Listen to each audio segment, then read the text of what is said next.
Et si on pouvait sculpter son cerveau, un peu comme on sculpte ses muscles à la salle de sport?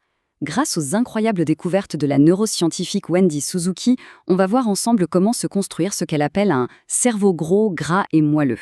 Et vous allez voir, c'est beaucoup plus simple qu'on pourrait le croire. Allez, petite question, juste entre nous.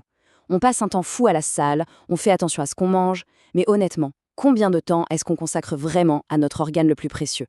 Celui qui, au fond, est aux commandes de tout le reste. Et c'est là qu'on touche au grand paradoxe. On investit de l'argent, du temps, de l'énergie dans nos muscles, dans notre apparence, mais la santé de notre cerveau, elle, reste souvent la grande oubliée. Et c'est une négligence qui, à long terme, peut nous coûter très très cher. Ce qui est absolument fou avec cette idée, c'est qu'elle ne s'applique pas seulement à des génies comme Einstein ou Marie Curie. Non, non, elle concerne le cerveau qui se trouve dans chaque tête. Cette merveille de complexité, ce n'est pas une sorte de monument figé, intouchable. C'est plutôt comme un jardin qu'on peut cultiver chaque jour. Alors, la question c'est comment on fait? Comment on cultive ce jardin? Eh bien, la réponse tient en deux mots. Deux mots qui sont porteurs d'un espoir immense. La plasticité cérébrale. C'est ça, la grande nouvelle que la science nous apporte. Notre cerveau n'est pas une chose fixe. Il est malléable. Qu'est-ce que ça veut dire concrètement, la plasticité? Eh bien, ça veut dire que chaque choix qu'on fait, chaque action, chaque apprentissage peut littéralement, physiquement, changer la structure de notre cerveau. C'est un peu comme si, de la même manière qu'un sculpteur travaille l'argile, nos expériences de vie façonnaient nos connexions neuronales.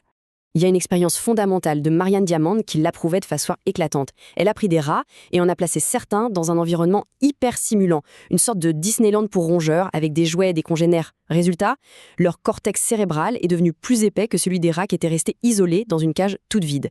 C'est la preuve que l'environnement et l'expérience façonnent physiquement le cerveau. Et parmi toutes les choses qu'on peut faire pour notre cerveau, il y en a une qui surpasse absolument toutes les autres, l'outil le plus puissant, le plus efficace pour le transformer. Et la très bonne nouvelle, c'est que c'est accessible à quasiment tout le monde, il s'agit de l'exercice physique. Réfléchissons juste une seconde à ce chiffre. 30%. C'est juste énorme.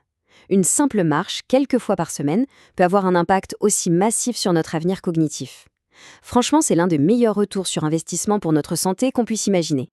J'adore cette métaphore du bain moussant, elle est parfaite, parce que bouger son corps, ce n'est pas juste une question de brûler des calories, c'est avant tout déclencher une véritable cascade chimique, là, tout de suite, dans notre cerveau. C'est un vrai cocktail de bienfaits instantanés. Et qui sont les stars de ce cocktail? Eh bien, on a la dopamine pour la motivation, la sérotonine pour la bonne humeur, la noradrénaline pour une concentration au top, et surtout, les fameux facteurs de croissance. Eux, ce sont les vrais architectes de notre cerveau sur le long terme. Et voilà peut-être le secret le mieux gardé. L'exercice est l'une des seules choses qu'on peut faire pour encourager la naissance de nouveaux neurones. Surtout dans l'hippocampe, qui est le centre de notre mémoire, et qui est aussi la première cible de maladies comme Alzheimer. En gros, rendre son hippocampe plus gros et moelleux aujourd'hui, c'est construire une véritable forteresse contre le déclin de demain. L'exercice, c'est donc la star de l'équipe, on est d'accord. Mais même la plus grande des stars a besoin d'une équipe solide autour d'elle. Pour un cerveau qui soit vraiment en pleine forme, il faut une boîte à outils complète, tout un ensemble d'habitudes de vie qui vont travailler ensemble, en synergie. Et voilà les 4 piliers de cette équipe de choc. Ils forment une vraie boîte à outils.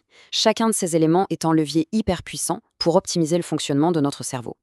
Prenons le sommeil par exemple. Ce n'est absolument pas un temps mort. C'est pendant la nuit que notre cerveau consolide les souvenirs de la journée et, surtout, qu'il fait le grand ménage en éliminant tous les déchets métaboliques. Priver son cerveau de sommeil, c'est un peu comme si on décidait de ne plus jamais sortir les poubelles à la maison. Ça devient vite le chaos. Et à côté du mouvement, il y a les autres piliers, tout aussi cruciaux. Les liens sociaux, qui sont un antidote surpuissant au stress et un vrai moteur de longévité. Une alimentation saine, qui est ni plus ni moins que le carburant de nos neurones. Et puis, la curiosité, le fait de toujours apprendre de nouvelles choses, ça tisse en permanence de nouvelles toiles neuronales et ça renforce la résilience du cerveau. Bon, alors, quel est le message final dans tout ça? En fait, il est assez simple. Nous sommes les architectes de notre propre cerveau. Son avenir n'est pas écrit d'avance dans le marbre. Non, il se sculpte jour après jour par nos choix et nos actions. Et la plus belle nouvelle dans toute cette histoire, c'est qu'il n'est jamais, mais alors jamais trop tard pour commencer. Peu importe l'âge, peu importe le point de départ, le cerveau conserve cette incroyable capacité à s'adapter et à s'améliorer. Chaque petit pas, chaque conversation, chaque bonne nuit de sommeil, c'est une nouvelle brique qu'on ajoute à l'édifice. Cette citation, elle résume absolument tout. C'est une immense responsabilité, bien sûr, mais c'est aussi et surtout une formidable opportunité. Chaque jour qui se lève nous offre une nouvelle chance de prendre soin de notre atout le plus précieux. Ce qui nous amène finalement à la seule question qui compte vraiment. Pas demain, ni la semaine prochaine. Aujourd'hui. Quelle est cette seule petite chose, même toute petite, qu'on peut faire pour son cerveau? Parce que le premier pas vers ce fameux cerveau gros, gras et moelleux, il commence maintenant.